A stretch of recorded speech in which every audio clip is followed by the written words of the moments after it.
What is going on, everybody? It is your boy, Amon's Toxic Gamma 331.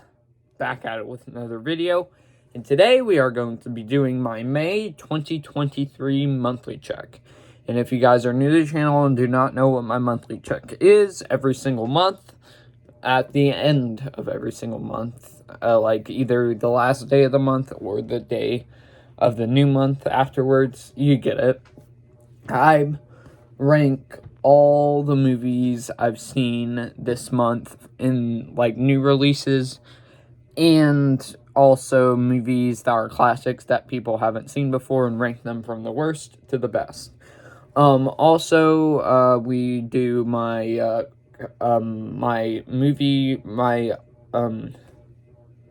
overhaul. So that means like new movies I got this month or new action figures or whatever. And also I have where I put another few pictures on my ceilings as well as another category. But I'm sorry to say it, I still don't have any pictures this month. I know I promised it last month. I'm sorry.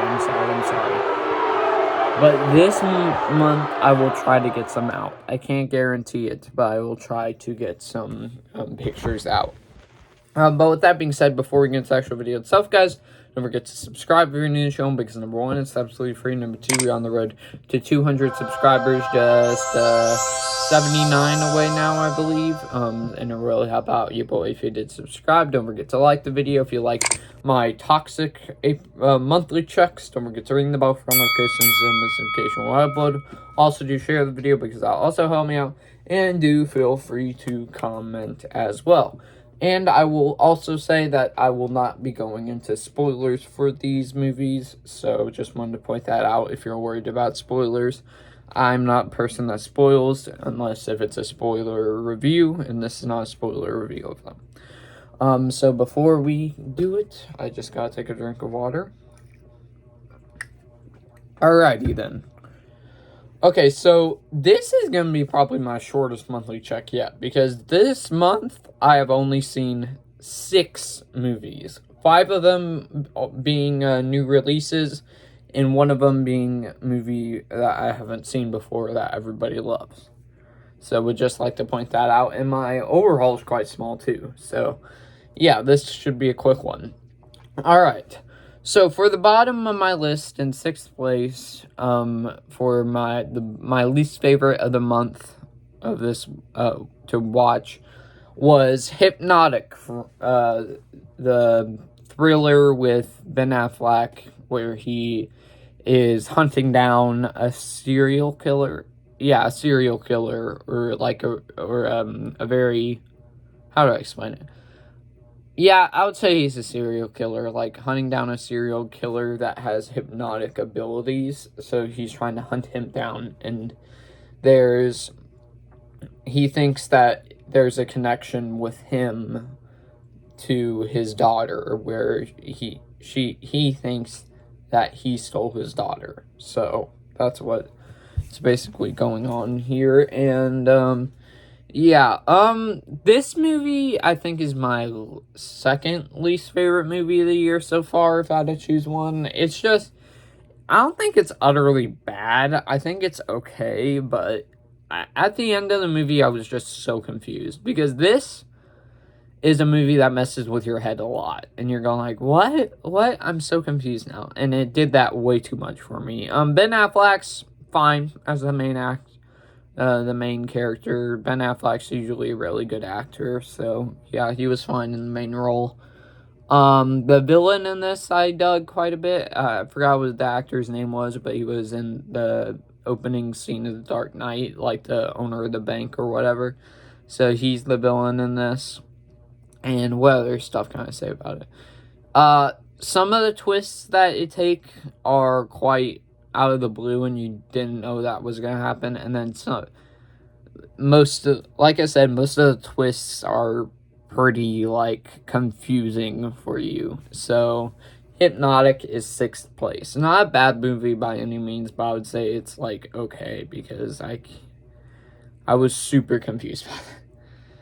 So coming in number 5, another new release this month that came to Disney Plus, Crater.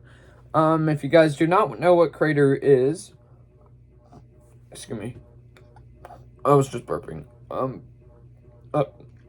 apparently I had a lot more burps. But Crater is a straight to Disney Plus original that has these kids on the moon that live on the moon and basically decide one day to explore the moon and have some fun and look at every piece of the moon, if that makes sense.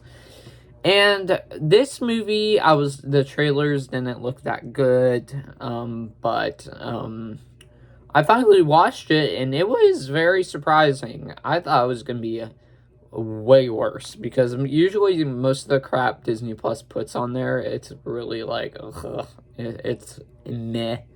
It's more for kids. But this one, like, okay, I'll say the positives and negatives for this. Let's start with the negatives. I did a full review on my channel, so be sure to check that one out. But the negatives is I think that some of the CGI is not really that good. I think it's okay, and they could have done better on it, at least. That's one of my issues with it, I would say. What other stuff can I think of? The character of Dylan, he kind of comes off as a jerk. Like, and it makes you want to slap the crap out of him. But it kind of fixes his character at the end of the movie, which I'm not going to spoil the end, but, what other stuff? Is that all I can think of? Yeah, okay, now the positives. That ending for the movie what saved it all for me. I was probably originally going to give this a C+. I gave it a B-. The ending was very, like, emotional, and they can make you cry if you really are invested into these characters. And I thought the way they did that was fantastic, and the dynamic between the friends was amazing too, and they have insane chemistry together. And yeah, if you guys have not seen Crater and are tired of the same Disney Plus crap on Disney Plus, be sure to check it out. Especially that ending bit, man. Okay, coming in at number 4, we have another new release this month. Fast X, which I think is the number 1 movie in the world right now, I'm pretty sure. But Fast X surprised me. I thought it was going to be like on par with F9, which F9, I would say, it might be my least favorite Fast and Furious movie. That or Tokyo Drift, I don't know. But F9 was stupid, and Fast X kind of does a lot of the same stuff F9 does, but it doesn't do it to an unbelievable extent. Jason Momoa as the villain Dante in here was phenomenal, and probably my favorite Fast and Furious villain. The chase scenes are quite good, especially there's one in Italy, I think, where they're chasing a bomb, and it's really cool. And this was basically the Infinity War for the Fast and Furious franchise, where I liked the groups, I liked some of the groups that they put together in this film. For example, you got John Cena and, Dom's son in here as a group, which I thought was the most entertaining.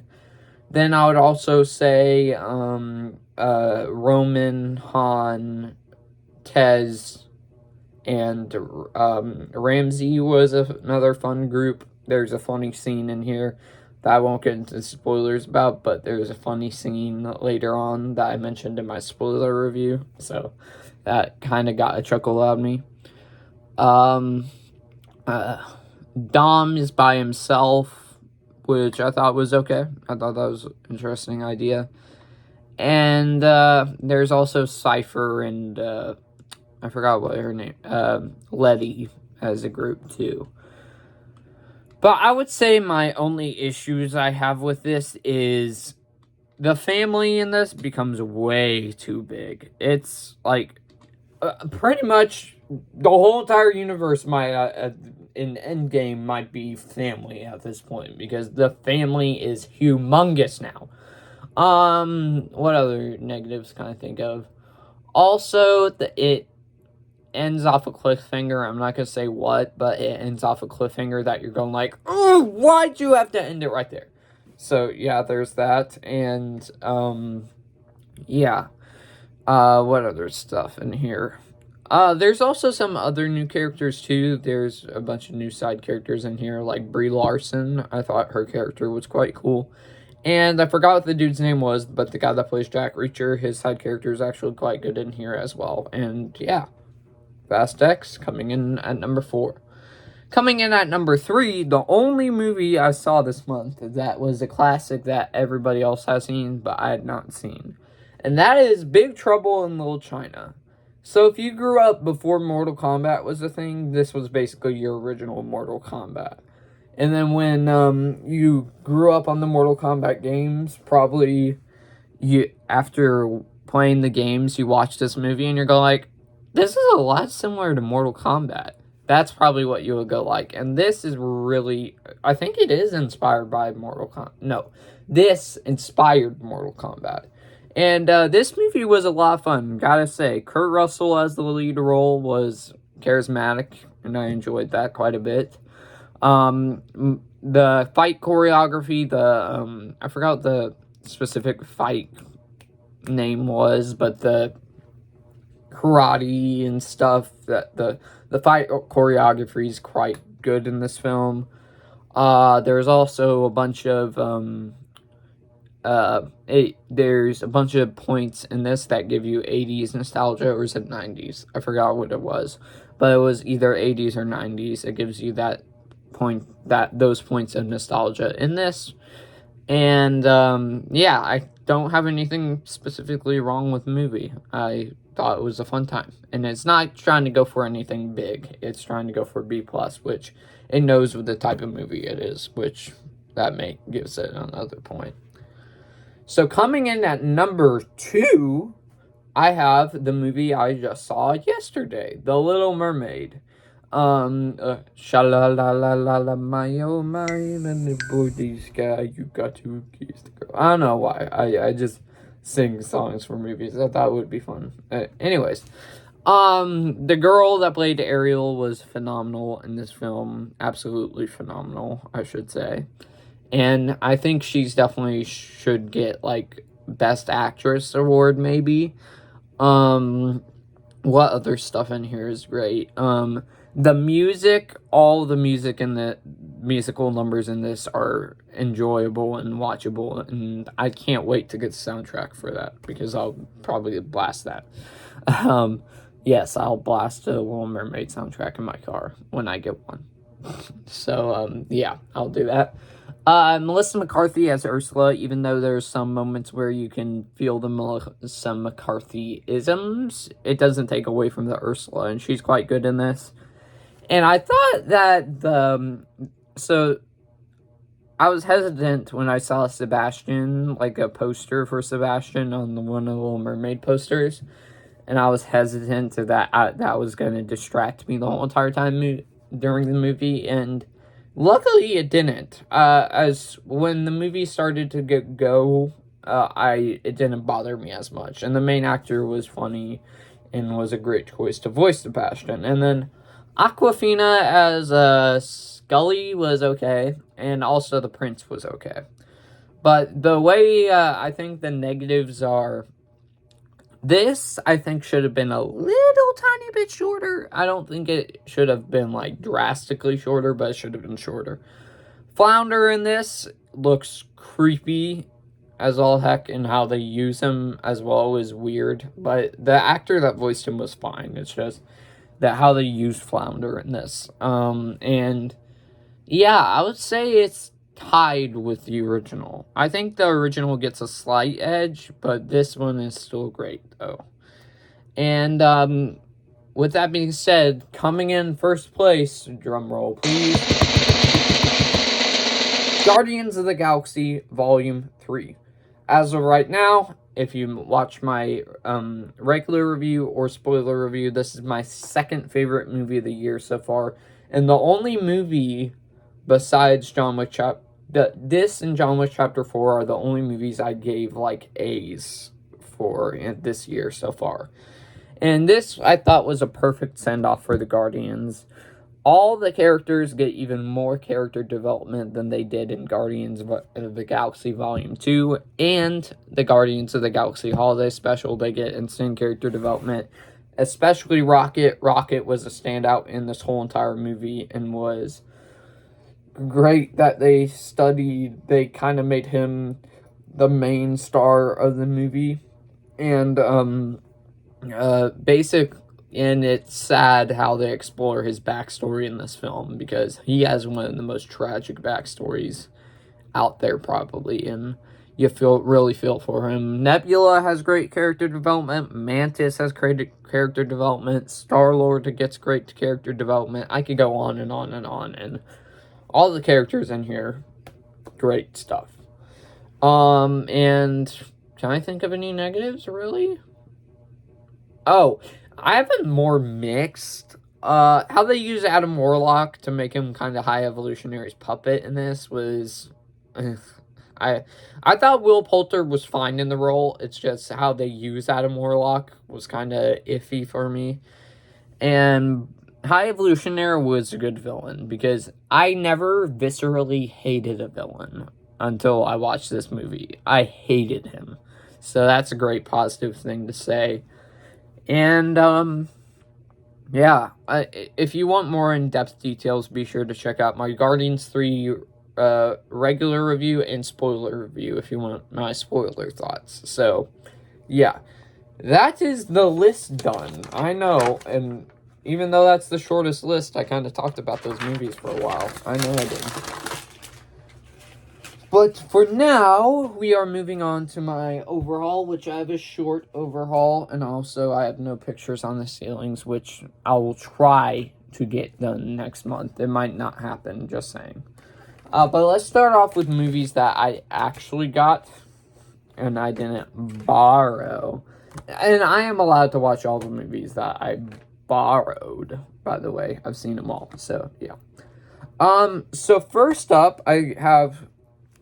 okay, so I've had this DVD collection for a while now, and I got the Wolfman Blu-ray. The Blu-ray case is somewhere else right now, but I got the Blu-ray here, and I traded the DVD out for this, so it can go in the collection. So, because I'm trying to upgrade all my movies. And The Wolfman is among my top 100 favorite movies of all time. I think it's probably my favorite one of my favorite gray, black, and white movies. It would probably go in the top 5, but it's really good, and I think there's a certain nostalgia for it for some people, maybe, and yeah, I really love the Wolfman Blu-ray, and I can watch it on Blu-ray and compare the difference to the DVD and the Blu-ray.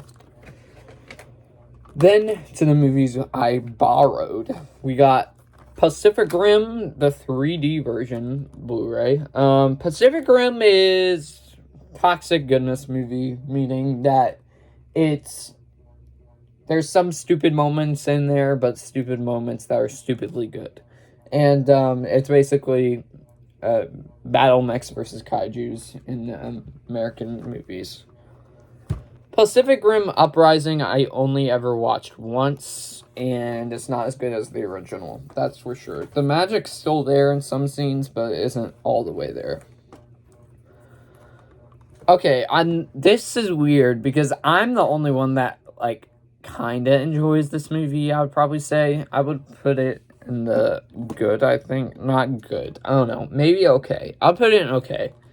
The Suicide Squad from 2016. I know I'm weird for liking this, but I get a kick out of it. I think Will Smith as Deadshot was phenomenal, and Margot Robbie as Harley Quinn was phenomenal, and I really like the directorial style that they went with, and also I do see some flaws, most of the flaws that people see. Like, I think that I think it's a little bit dark, not dark as in there's evil stuff in here or whatever, but it's pitch black in some scenes, and the lighting needs to be a little bit increased, but that doesn't bother me that much. But Jared Leto as Joker was iffy in that one. It didn't bother. I think he does a good job of being creepy, but besides from that, not really. I mentioned this movie yesterday, and it's among my favorite Disney movies probably, and that is The Jungle Book from 2016. And I said this in my tier list ranking. If you guys have not heard this yet, this is actually a movie that the whole entire movie is shot on a soundstage, and the only real thing in there is the kid that plays Mowgli. All the rest of it is CGI'd, which is quite shocking what CGI can do nowadays, and that's insane. So, yeah, probably the best Disney live-action reboot, I would say. Megamind. Megamind is getting a new TV series. I forgot when. I think it's 2024. This is really good, and I'm glad they're following it up, because this is an underrated DreamWorks movie, I would say. Then we got 3 more left. Let's go with Pete's Dragon from 2016, another live-action reboot that is actually better than the original in many ways. And the CGI for Elliot is quite good in this, and also the acting performances are quite great as well. And one of the better Disney live-action reboots. Go up there. Okay, 2 more. We got Real Steel, good, very, very enjoyable robot boxing movie with Hugh Jackman and him trying to reconnect with his estranged son. Great story there. And we were supposed to get a TV series a long time ago. Where'd that go? Where'd that go, Disney Plus? Where'd that go? But the last one I got is Arctic, which I just rewatched, I think, Friday or Thursday. I think I rewatched that. And this, if you guys have not seen this, I highly recommend. It is a good thriller. It's basically Castaway meets... I had a great wording for it. It's basically kind of Castaway, but this time in the Arctic with Mads Mikkelsen in here, the guy that plays Caecilius from Doctor Strange, and he's gonna play the bad guy in Indiana Jones 5, and this is he does a great performance in this. And yeah, there was also a bunch of things he has to survive through, which is quite crazy. So, yeah. Like I said, for the third and final time, I have no pictures on the ceiling. I will try to do them next month or so. But there might not be any pictures. I think at least there will probably be one, hopefully. But, with that being said, guys, I hope y'all enjoyed my, May 2023 monthly check. Be sure to subscribe if you're new to the channel, because number 1, it's absolutely free. Number 2, we're on the road to 200 subscribers, just 79 away now. Really help out your boy if you did subscribe. Don't forget to like the video if you like my toxic monthly checks. Don't forget to ring the bell for all notifications so you don't miss notification when I upload. Also, do share the video because that'll also help me out. And do feel free to comment as well. And if you're wondering what other videos I have planned for today, I have a Roblox video coming out. Well, it'll depend if my friends can play. I will have a universe mode, I'll have a universe mode pre-show video coming out, and then I'll have a universe mode live stream of Tokyo Drift pay-per-view, and I think I said a short too. No, Batman Arkham Knight Live is another one. So, with that being said, guys, I'll see you in the next one, everybody. Peace.